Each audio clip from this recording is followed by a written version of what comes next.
with the minutes. So we'll send before the next meeting minutes for both today and September 28th to approve. And now let's move to the report out. And I want to start with Andy, who's chairing the violence prevention group, because I know that he's on a tight timeline this afternoon. Andy, are you available to give a quick report out? I am. Thank you, and apologies, everyone, and thank you for letting me go first. I'll be uncharacteristically brief. Let me thank all of the committee members again for the continued work. We are this close. I'm putting my hands up in a pretty close gesture to putting together a set of recommendations for consideration from this group. Working collaboratively on a docs to kind of summarize what we would see as our initial recommendations, and that will open up conversation. I believe there's going to be no problem having that ready for the next meeting. And again, special thanks to all the group members who continue to deal with me hassling them and contribute in amazing ways. But I think that's it. I'm not sure who else is on that call because I can't see it. But if any of the other working group members wanted to chime in, if I missed anything, please do so. Great, thank you. Anybody else from the working group want to add anything to this?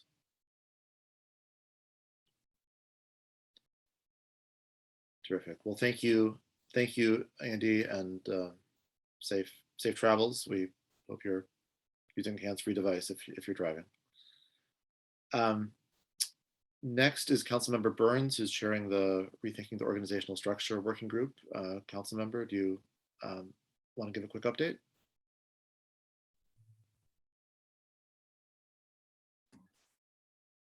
Bam, there we go. Yes. So at the next Reimagining the Organizational Structure meeting, Rethinking the Organizational Structure meeting, we're going to have on members from Evanston Fight for Black Lives to talk about their plan of action that they released earlier this year, maybe last year. And they had a really interesting proposal that talked about reorganizing public safety departments, which is squarely within what we are charged to consider. And so we're happy to have members of that organization at our next meeting on Tuesday, 7 p.m. or 6 p.m., sorry, to discuss that. And either at that meeting, we're still trying to figure out if we'll have time for both, but we'll also have Police Chief Barnes and Ike Ogbo, our health director, on to talk about how those two departments are currently collaborating to see if we can strengthen it in any way. And there may be an attempt to think through what it would look like to merge the departments. So we're still in the kitchen trying to chef something up that makes sense. This is it's difficult work because there aren't many police departments that are going this far and thinking about like totally restructuring their organization. So this is definitely exploratory work that we're happy to take on, but it's taking a bit more time. But that's what we have for the next few meetings. Beautiful. Any questions for Councilmember Burns or anybody else in the group want to add anything? I see Evanston Fight for Black Lives is here as well. If you want to add anything, go ahead. Otherwise, we're happy to move on.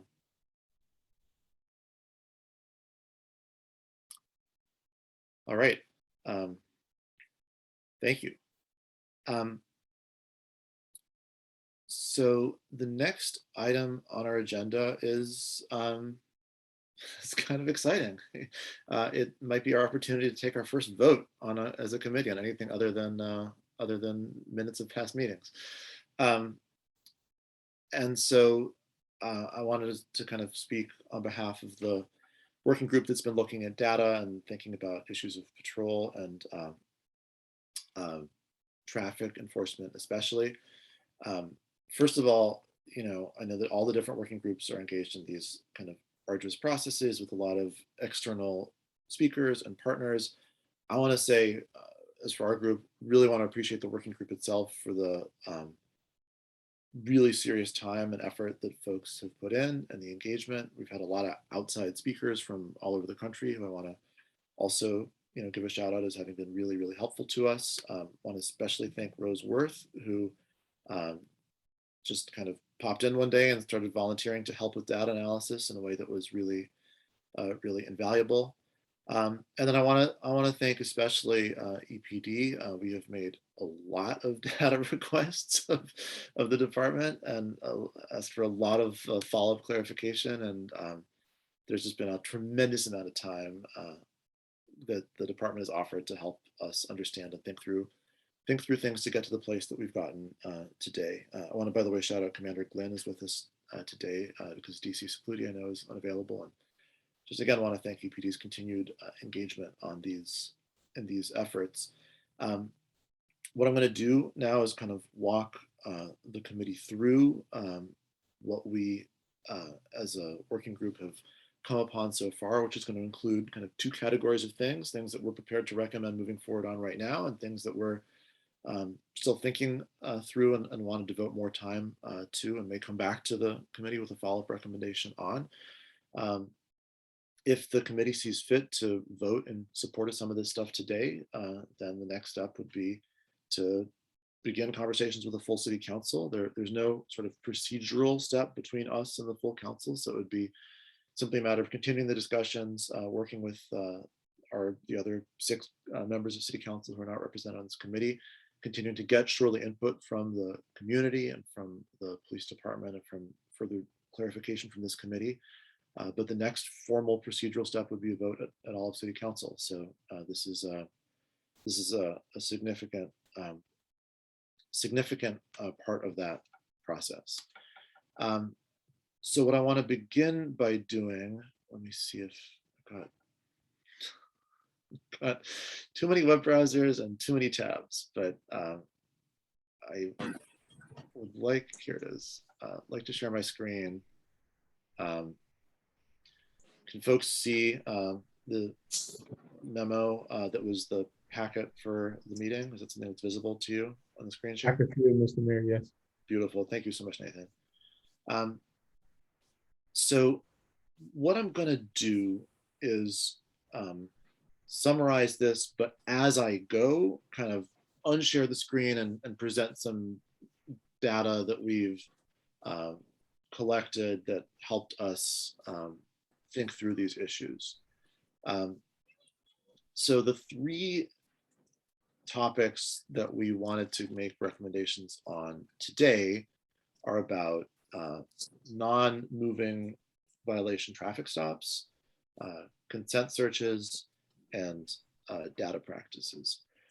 So the first recommendation is relatively straightforward. The idea is simply to end traffic stops whose primary purpose is neither a moving violation nor a specific investigation. So what that leaves is equipment violations, something about your vehicle itself that is in violation of the state law or the city code, broken taillight, for instance. And then second, license or registration violations. And I want to stress, we're not saying that we don't believe in the enforcement of these laws or city codes. We're saying that we don't believe that the enforcement requires a traffic stop. And so the reason that we felt that this was something that would be potentially really valuable is rooted in data that I've shared in the past, but I want to kind of, to set the table, kind of reacquaint folks with that data. What you see here is a spreadsheet of 2019 EPD traffic stops that is then broken out by race of the person being pulled over. And the different types of reasons for stops are broken out in rows 3, 4, and 5. So row 2 is all the traffic stops. And if you look at all the traffic stops, you see that just north of 52% of the individuals, the motorists stopped, are white, almost 31% are African-American, almost 10% are Latinx, 6% Asian, and under 1% are Native American. So depending on what your baseline is, that there appear to be racial disparities in that that data. So there's a pretty significant racial disparity compared with just the naive population data in Evanston. Evanston is, barely half of the share of Evanston's population is African American as compared to the traffic stops. If you look at IDOT's model that they've built, they actually find a much larger racial disparity in this traffic stop data, a racial disparity of 8+1.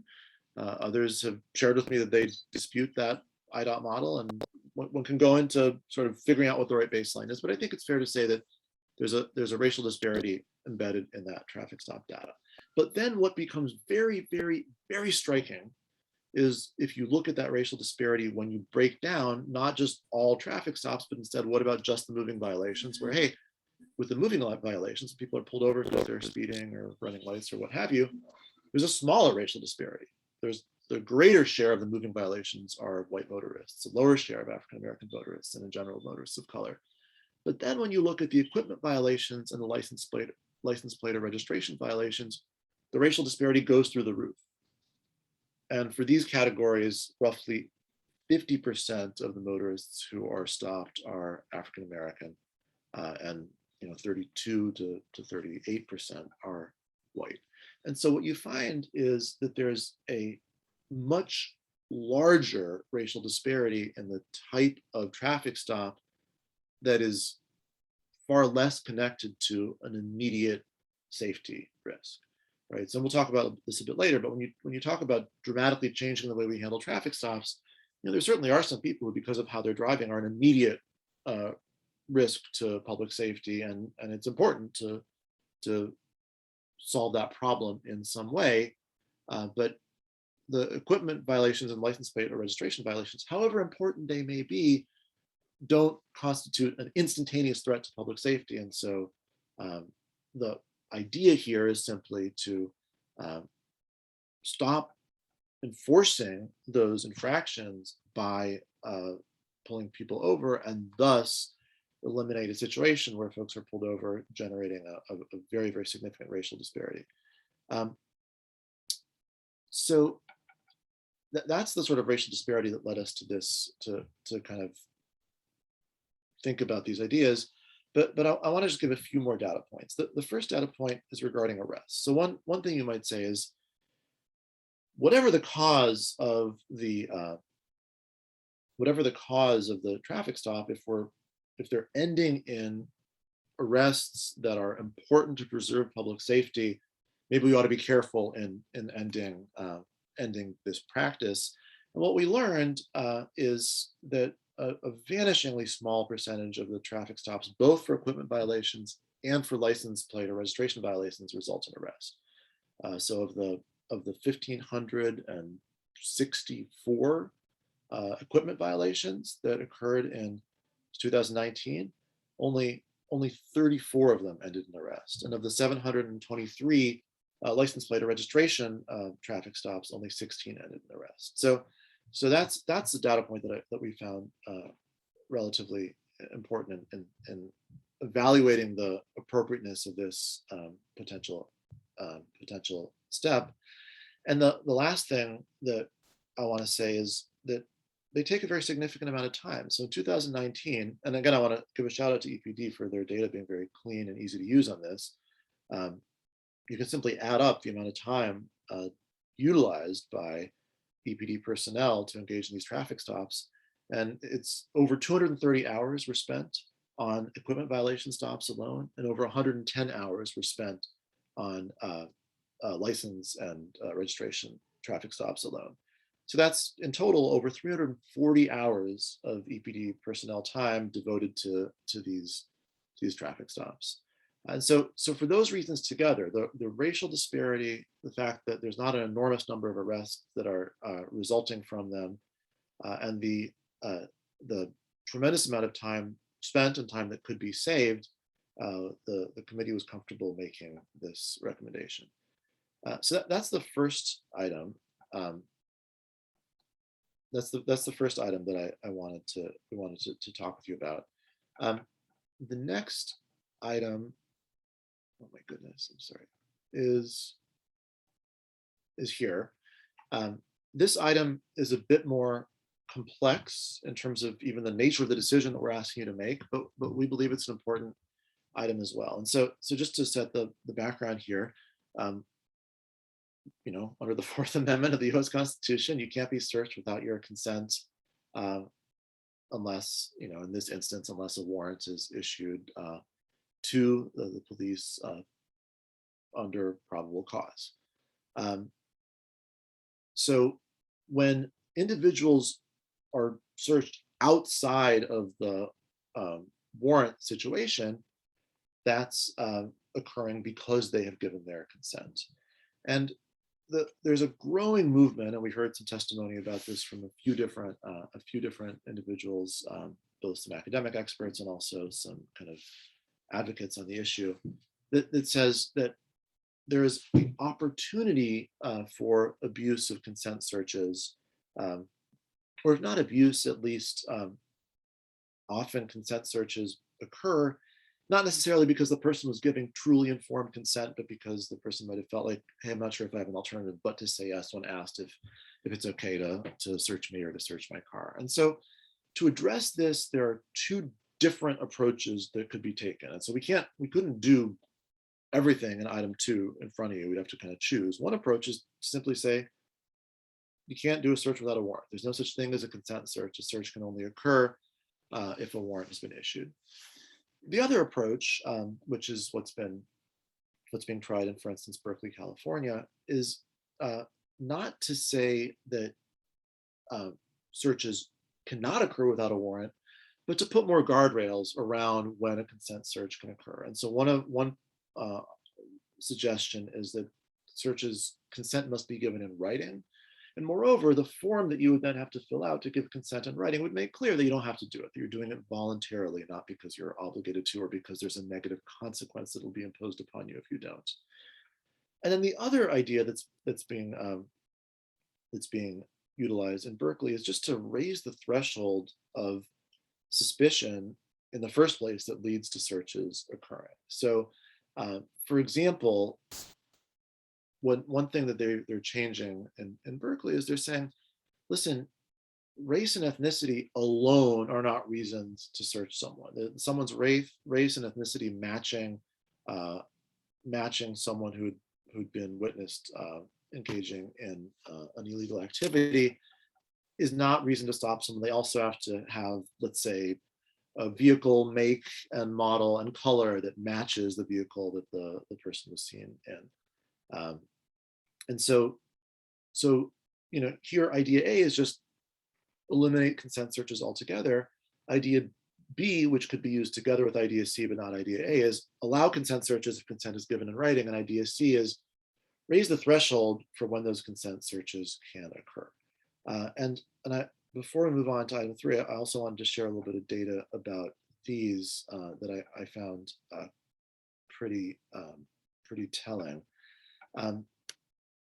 First of all, in 2019, there were 497 traffic stops that resulted in one form or another of consent search activity. There's a variety of different things that can occur.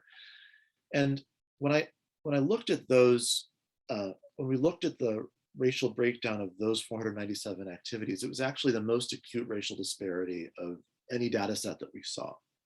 And so for this data set, it was 64% African-American, 16% white, 16% Latinx, 3% Asian, and 0.2% Native American. So that disparity is, again, it's the biggest racial disparity we saw anywhere in the data. And so that I thought was telling in why this might be an issue that's relevant for us to tackle. The other item is what gets found. And it's true, an awful lot of contraband was found. In fact, in the majority of those instances, contraband was found. In 273 of those incidents, contraband was found. But of those 273 times, the overwhelming majority are drugs. 234 drugs, 45 drug paraphernalia, 27 alcohol, 8 weapon, and 1 stolen property. So if you take the view that you know, making sure that we're doing what we can to keep weapons off the streets is important, that's a vanishingly small proportion of what's actually occurring here. And stolen property is an even smaller proportion. The overwhelming majority of what's found in these consent searches is drugs or drug paraphernalia. And so that also felt like an important consideration in determining whether to move forward with this approach. And then finally, the third suggestion here, which is not one that we have data to back up, it's in fact it's sort of the opposite, is simply to request some updating of our data practices. And I do want to again stress that EPD was very, very cooperative, but it was difficult. It was difficult for us to get our hands on the data we wanted. It required pretty significant back end work on our side. Again, big shout out to Rose and Sean and others who devoted a lot of time to that. And so we thought it would be really valuable. EPD under state law every year provides quite a lot of data to IDOT. And that data was in fact the most useful single data set that we were able to work with. It was a really, for what was in there, it was very, very user-friendly and helpful to us. The only challenge is it was simply missing some data points that we had to, in relatively complex ways, reconstruct using a variety of not so straightforward tools. And so what we're requesting here is simply that we do better than the floor set by the state, and we make sure that we annually report data not only about the traffic stops and racial breakdown that is required under state law, but arrests, citations, warnings, searches, on-street encounters, and we sort it by beat, by race, as is already required by the law, and by shift. And that we also are clear about the origin of arrests, so that there's an understanding on the part of the public of what initial fact patterns lead to a spot where arrests eventually occur. And the other thing that we wanted to recommend here is simply that the traffic stop data include the specific vehicle code violation, because the state vehicle code is long and convoluted, and there's a lot of different legal reasons that can generate a traffic stop, and the more clarity that we could have in just understanding that, the more utility this data would have. And the one thing I want to say about this is, I think it's already really positive, the state law that we have on the books that requires every police department to do a pretty significant amount of annual reporting. I think enhancing it would be a real benefit to the city of Evanston, the police department of Evanston, and the community of Evanston. But I also think that then having a real conversation every year as a community when that data comes out is an opportunity that we would really benefit from. We shouldn't just kind of release it and leave it at that, but we should use that moment of release as an opportunity to really understand what progress we've made, what progress we haven't made, and what further changes we might want to consider. So I have two more items that we'll talk about in a moment, but I just wanted to, at this point, break and forgive the very lengthy summary, but I wanted to break and see if folks from our working group had anything they wanted to add, or kind of corrections or different points of view they wanted to share. And then if not that, I wanted to give anyone in the committee the opportunity to just ask questions, give reactions, share thoughts, and see kind of what the reaction is to this set of ideas.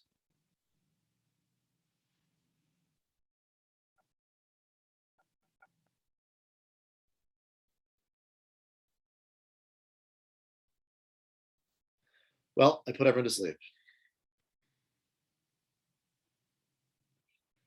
It's not the first time I've done that, I'm afraid. I'll kick it off because sometimes the ice just needs to be broken. That's something I've learned in council. I highly, I mean, this is, yeah, I'm on the committee, so I'll just, I think this is exactly the direction of that the data is pointing to. I'm wondering, one question I had earlier that I couldn't remember, the 300 and some odd hours, 350 hours, 300 something hours, that's annually? Correct. That's what that is every traffic stop, and they log the exact number of minutes. Mhm. And so if you just add up over all of 2009, all the minutes for equipment violation stops, plus all the minutes for, sorry, 2019, I'm sorry, I sometimes get my decades confused. So if you add up the minutes from the equipment violation stops to all the minutes from the license and registration stops, and divide by 60, you got a number that's, I think, like 342 or something. And then, but does that also include, the officers often have to show up to court for these things? Does that include that time? No, it is literally only the time logged when Okay. the traffic stop is entered Okay. in the vehicle. So then, and then what is that? I'm trying to wrap my head around how significant that is as far as like actual staff time. If we were to cut this out, and then there would still be a requirement to go back, I guess, to a desk and send out some kind of paperwork or have it processed in some way. I guess I'm wondering and not that everything has to have a budgetary impact, but I guess, do you foresee this having a budgetary impact? Do you foresee this somehow impacting what we do in 2022? I think it's frankly pretty hard to imagine. I mean, if you just like look, would say, using, let's say, a 40-hour work week as a baseline, it's like 8.5 weeks. And so my point isn't necessarily that this is going to radically change our staffing needs. It's more that it is real time that can be spent doing something else. And if I could just add really quickly, some of these are like, I don't know, I didn't look at the average, but some of them are like 3 minutes, 5 minutes, 8 minutes. So they're pretty small increments. They do add up, obviously, but it's not like an hour here, an hour there. So for what that's worth.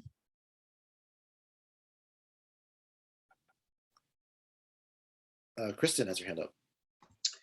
I was actually thinking of something similar to Alderman Reed, that I think for some people, financial impact is motivating and compelling. And I think if the totality of time spent on these police actions that don't actually create safety, but create burdens on Black and Brown communities, if that time is reallocated, I think there is a dollar value of sort of essentially moving. We're not spending less, but that money, we might be spending tens of thousands of dollars, perhaps even more than that, in ways that are not actually making us safer. And so essentially wasting that money. So if there are different activities that will be substituted that actually are, whether they're doing outreach or, more responsible policing that will actually make us healthier, safer communities, I think that is a point of argument for people who might be skeptical. Sometimes that is compelling to certain audiences. I don't know if we need it, but if that number is substantial, it might be helpful to use as a point of advocacy and education. Yeah, I think that's right. And I think, we've sort of focused at this time on the Venn diagram, the sort of overlap in the Venn diagram of things that we simultaneously don't believe are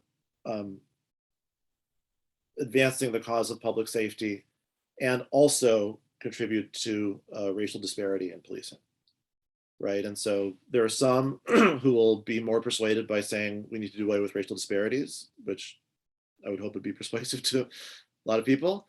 And there would be others who would be more persuaded by saying, well, we want to make sure we're allocating every dollar of police department budget to something that is really maximizing the public safety benefit. I think with what we're talking about here, we really have the ability to, in completely good faith, make both arguments very clearly.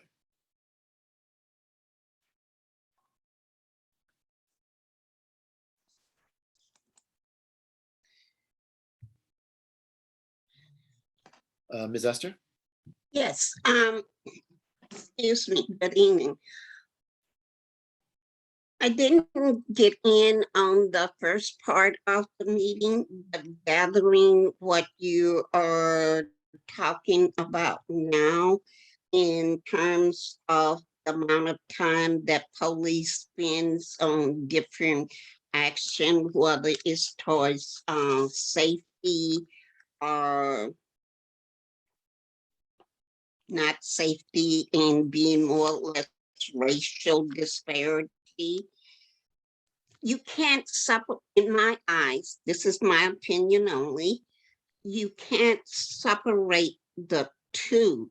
They go together, because if you're treating them racially fair, and that little small action that you take in terms of what you're looking at, because they got this, and take for instance the ordinance, the nuisance ordinance, and they go out there and spend 2 minutes not investigating it, but talking to the person that made the complaint, and then send in a report. And that report have a reaction to the community, and the community is looking at that you're sending away people that we need in the community, that is helpful in our community, that we are trying to pull together, and you're pushing those out. So they look at that you are not concerned with the safety of the community. So they kind of go hand in hand. You understand what I'm saying? I very strongly agree that I think it's a huge mistake to pretend that there's a trade-off between equity and safety. I think you're absolutely right. They do go hand in hand, and it's a thing that some people suggest, which I think is simply not the case. And there may be some people who are more motivated by the cause of equity, and others who are more motivated by the cause of safety. But I think we all ought to recognize that, in fact, those two causes ultimately have to go hand in hand. So thank you for that. Because if you can have the equity one as being fair, and then the enforcing of ordinance that is seen by the community as being unfair, then you are saying, okay, the ordinance is unfair, and we want to do this in an equitable way, then we need to be tackling the ordinance and changing it to make it so where it is fair to the whole community. So we have to sit down and start looking at things in that way. And if we don't, we will just wind up with where we are today. And that's in, you have this group over here that is saying, you're not fair to us, you treat us unfairly, it's racism, and that is questionable. And then you have ordinance that will kick us out the community.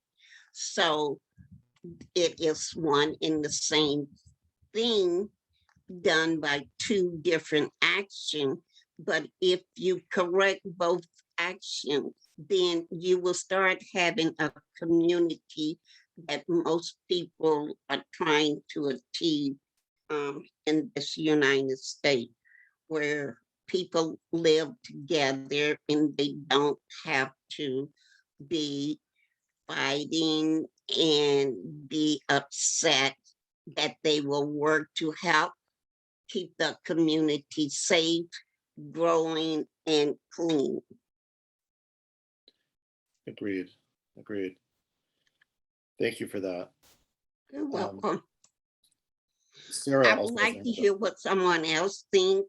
If they think that is wrong and have a different opinion, I would like to hear that, because that line of communication has to be one that we have to talk about these things and not be silent. The silent is the thing that kills us. Yeah. Well, let's go to Sarah, who has her hand up, perhaps in response to that question, and perhaps. Hi. Sarah.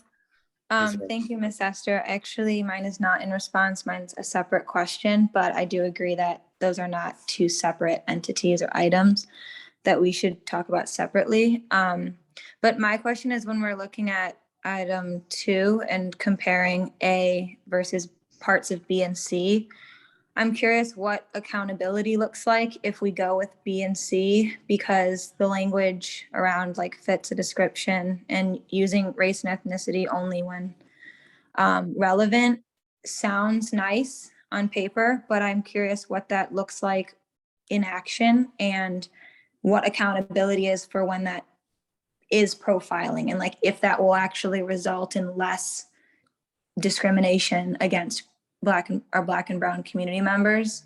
And I don't know if that's something that was discussed or if we should discuss further as a committee, but yeah, accountability, if we're not doing only by warrant, is where I have a concern.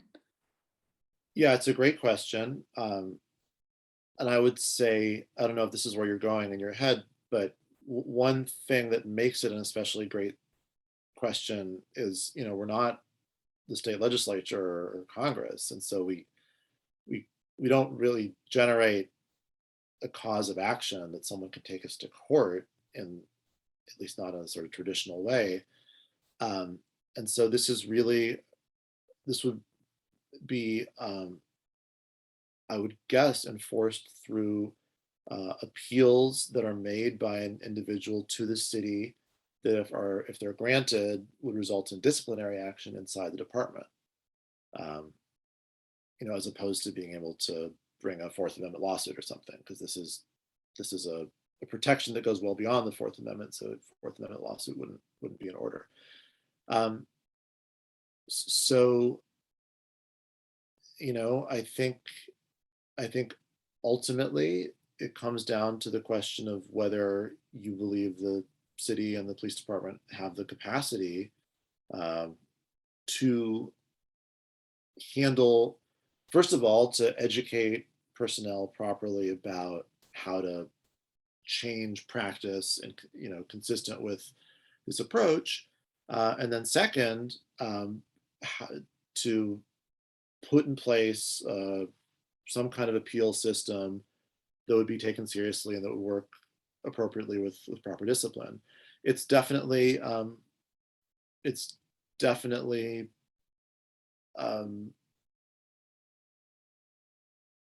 more complicated, I guess I would say.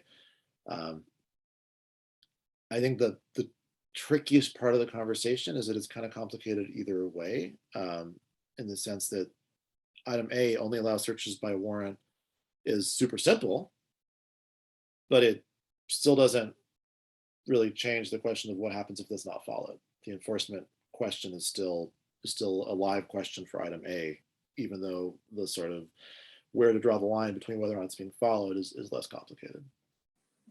Yeah, I think with item A, it seems more concrete of what is right and wrong versus, when we come to like what someone's perception of someone that matches a description, feels way more flexible with how, people can self-report that. And just like, I think everyone on the committee knows where EFBL stands in policing, but that doesn't feel like a strong enough step for us to be making to say that there will be a committee within the police department that's monitoring policing. and through the city, I think it would need to be strong. Like option A feels like a stronger possibility of accountability, if that makes sense. Mhm. Well, I mean, I would say, I mean, this committee needs to, doesn't need to do anything, but I would, if folks like what they see, I would love for this committee to consider taking a vote on these items. And if so, you've got to pick, you can't do both. And so I would, just sort of take direction from the folks in the room as to which approach you think Yeah. Makes more sense. Yeah, I'd like to move, if this is the time to make a motion for approval. Go ahead. That's where you're heading. I'd like to move approval of the option that would require officers to have folks sign a form that enumerates what their rights are and gives written consent. That's the option I think makes sense. I like the fact that there'd be a record created that it informs people of their rights on the spot. So just to make sure we're clear here, sorry, I keep sharing and unsharing. Maybe I shouldn't unshare at all. I think Councilmember Reed, you're essentially moving that we vote on item 2B. Is that correct? Yes. And so just so folks are clear, that means sort of leaving for later today or another day the question of whether or not to do 2C at all, and then putting 2A aside. Yeah, putting 2A aside, I think 2C, we can certainly take that up today. I think that's fine. But yeah, moving 2B. And of course, I suppose 1A and B. I mean, should I move that as well? I'd move that recommendation as well, that we, if that hasn't already been adopted, that we end traffic stops for equipment violations and license and registration violations. So. Okay, and while you're, I'm not to tell you what to move, but while we're at Sure. it, you want to throw in item 3, A and B as well, or no? Oh yeah, item 3A and B. Yeah, so I'm moving 1A, B, 2B, and then 3A and B. All right. So Councilmember Reed moves passage of item 1, which is ending traffic stops for equipment violations and license and registration violations. Item 2B, which is requiring written consent for all consent searches. And then item 3, which is updating our data practices, both around more robust yearly reporting and then around also logging specific vehicle code violations when traffic stops occur. Is there a second for the motion? Second. I'm sorry, who was that? Nathan, second. So I don't like this, but this is the rule apparently. As it was told to me, even though I enthusiastically view everybody as an equal participant here, I was told that the city staff are not officially committee members. And so I don't know that you're eligible to second a motion, Nathan. Got it. Second. Sorry, who was that? Bobby That was or Betty whoever Bogg. spoke after me. Yeah, I think it was, yeah. All right, so Council Member Reed moves passage of items 1AB, 2B, and 3AB, and Council Member Burns seconds.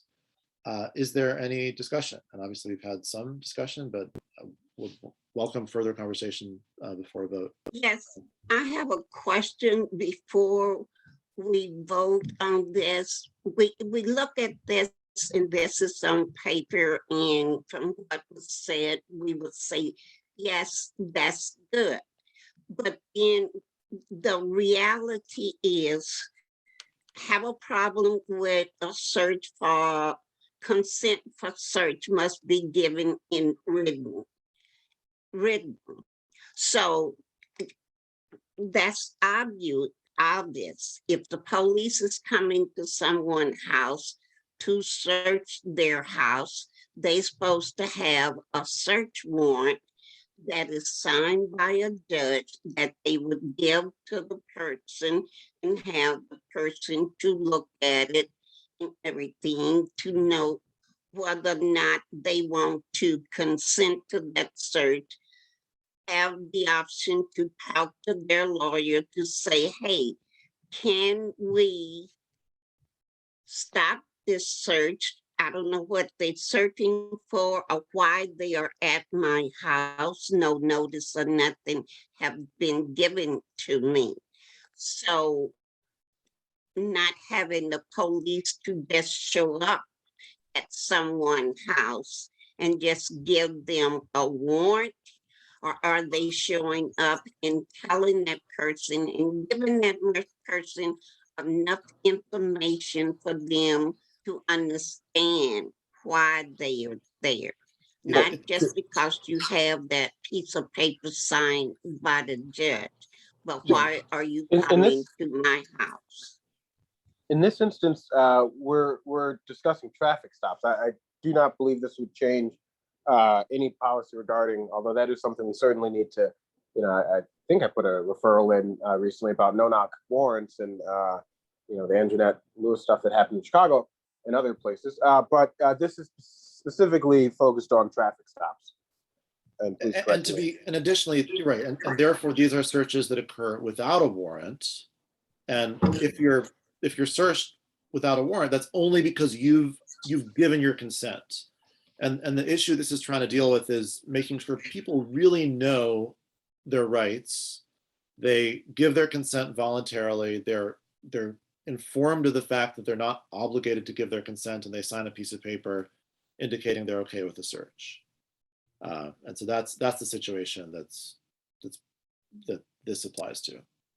Then that kind of goes against the 10 rules for dealing with policemen, which comes under the Fourth Amendment, which says you don't have to give your consent to a concert, verbally or written.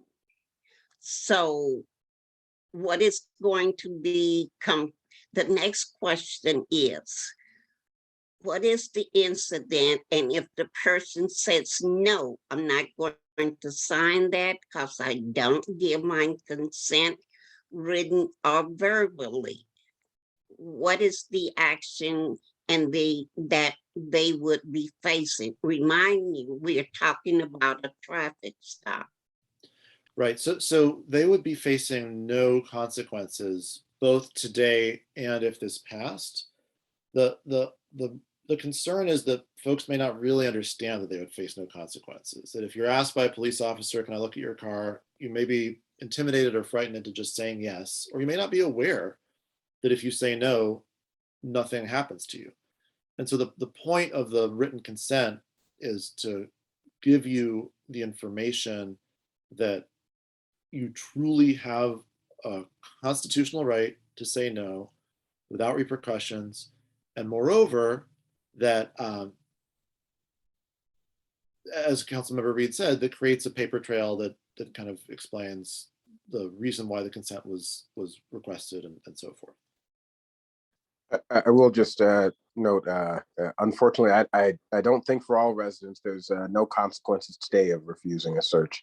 And so I actually do wonder, would this prohibit, you don't give consent to a search and, written consent, could an officer still call out a dog, for example, and, try to have the car sniff searched?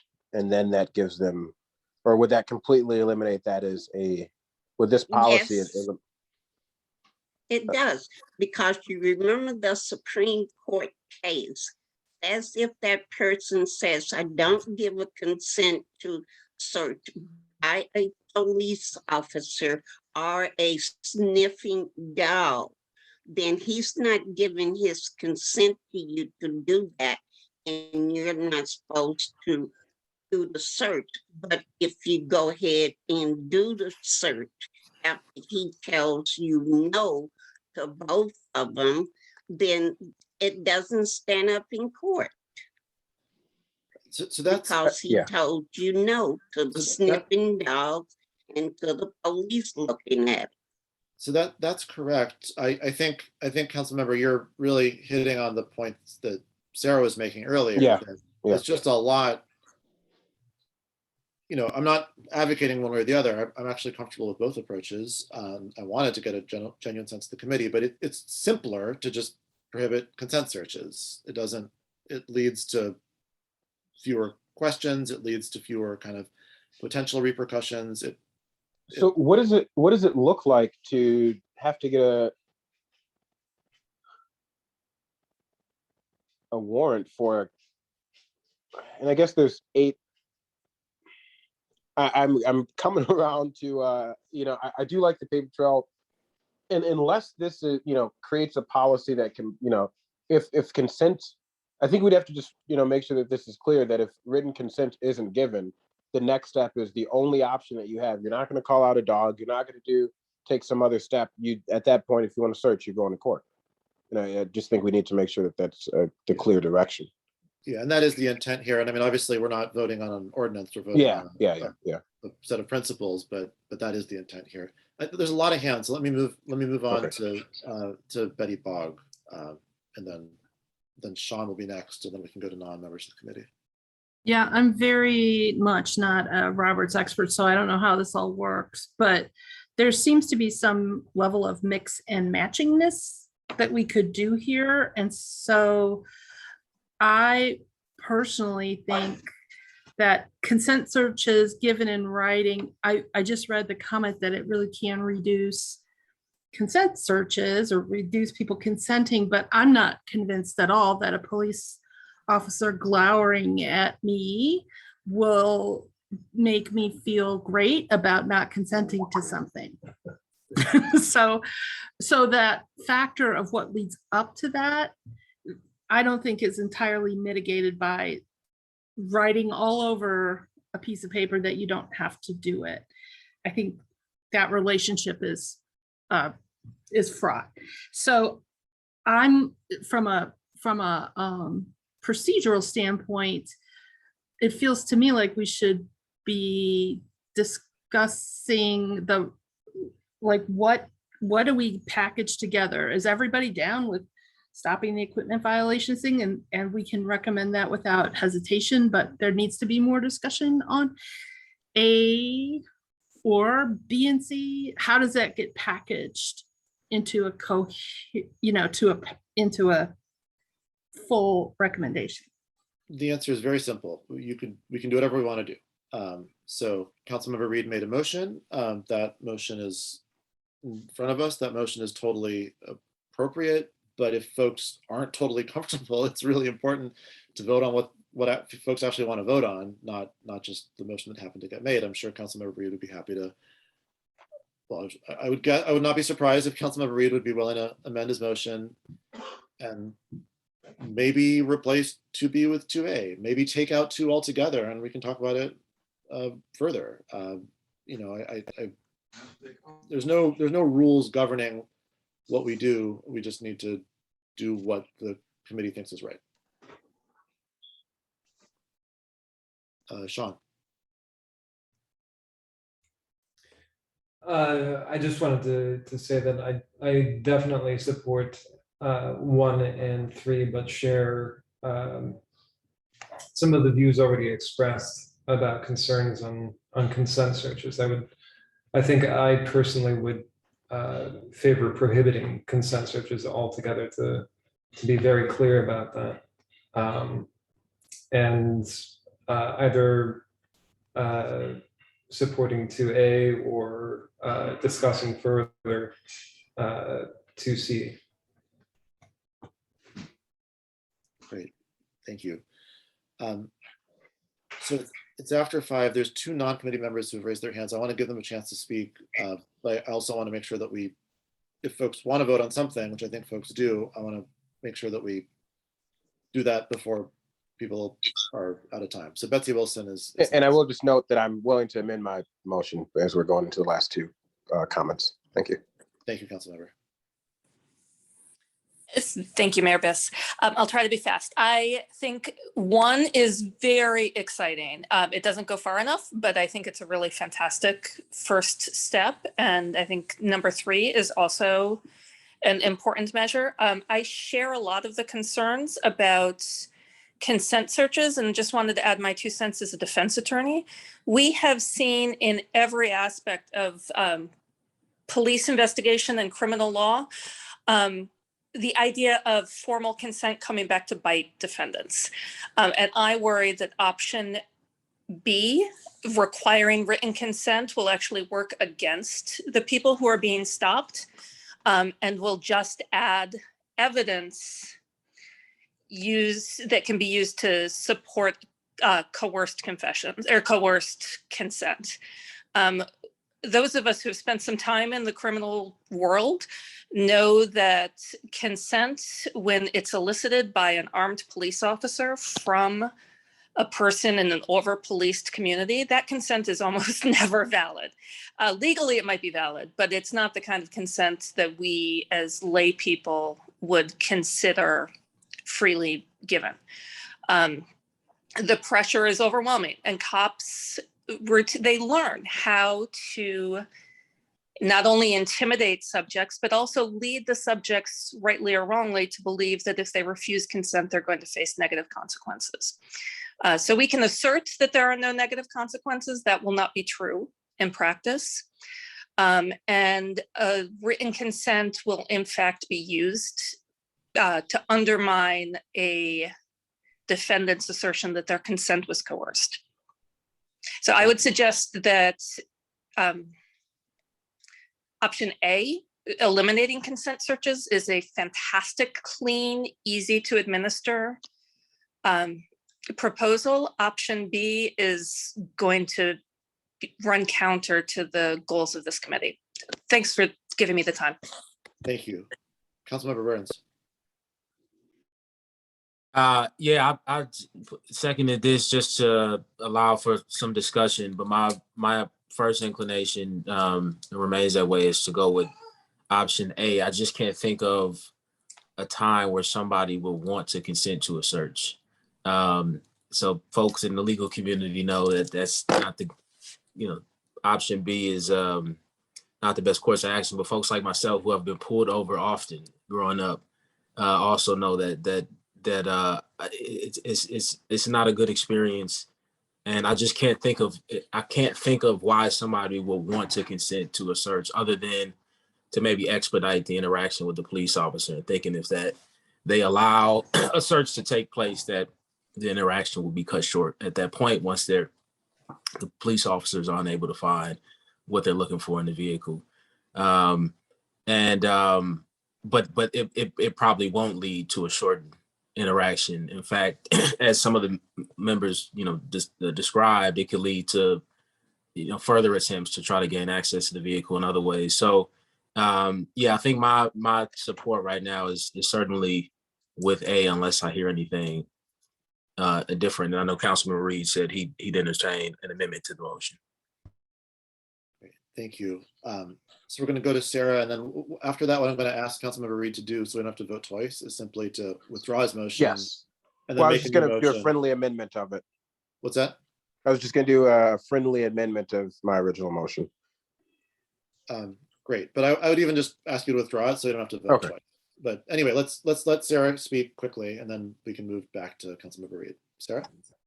Thank you. I just have a question for clarification for the PD. Under your, I'm sorry, I didn't realize you were Sarah Jones. oh, sorry. Under number Okay. 2, are you looking, are you looking to eliminate probable cause searches as well? No. We are talking exclusively about consent searches. Okay, so when you're talking about searching with a warrant only, that's why I wanted to make sure we were clear on. Yeah, I'm sorry, and if that's badly written, that's totally on me, but not a word about this is supposed to be about warrants. It's exclusively about consent searches. So if an officer sees a handgun in plain view, he still has the probable cause to search the vehicle without the consent, is what I'm making sure I'm understanding. I mean, that's the case today, isn't it? Yes. Oh, I see. You're talking about the distinction between probable cause searches and, right, I'm sorry. So you're right. A is written very sloppily. There are consent searches, probable cause searches, and searches subsequent to the issuance of a warrant. And I will confess that what I had in mind actually was to prohibit consent searches, rather than to prohibit consent searches and unwarranted and probable cause searches when a warrant hasn't been issued. But you're right, that's not what it says, Sarah. So I apologize for the ambiguity. And again, my intent was, I mean, just to be honest, what I meant to write and wrote poorly was to prohibit consent searches. Thank you for the Thank clarification. you. Yeah, thank you, Sarah, actually, for asking that, because I think that's why my kind of red flag went up. It seemed almost extreme to eliminate all searches without a warrant. So with that, I will draw my motion, and then I'll move to approve 1A and B, 2A, and then 3AB. And then we did not, we're leaving off 4 and 5 at this point. Okay, so yes, move 1A, B, 2A, and then 3A and B. Is there a second? Second. Why'd you do this? Why'd you do that? I'm sorry, I didn't. Hello? Second. Was that Sean? Yes. Okay. Sorry, thank you. Okay, I'm gonna stop the screen share so I can see everybody now. Is there any discussion on the current motion, which is, as the previous one, passage of 1 and 3, but as for item 2, it's the kind of precisely correctly written version of 1A, of 2A, which is to say the prohibition of consent searches. Is there any further discussion about that motion, or any questions about what exactly was moved? Seeing none, I'm going to call the roll. So Sarah Bogan. Do I just say aye? I never I mean, voted. I've always been a believer that you could say yes as well, but it's considered, I think, blasphemy to aye. Okay, yes. Betty Bogg. Aye. Councilmember Burns. Aye. Marcus Campbell. Ms. Esther. No. Councilmember Fleming. Aye. Alejandra Ibanez, Patrick Keenan Devlin, Andy Papachristos. I think I'm sure you had to drop by now. Sean Peck Collier. Aye. Councilmember Reed. Signify in the affirmative.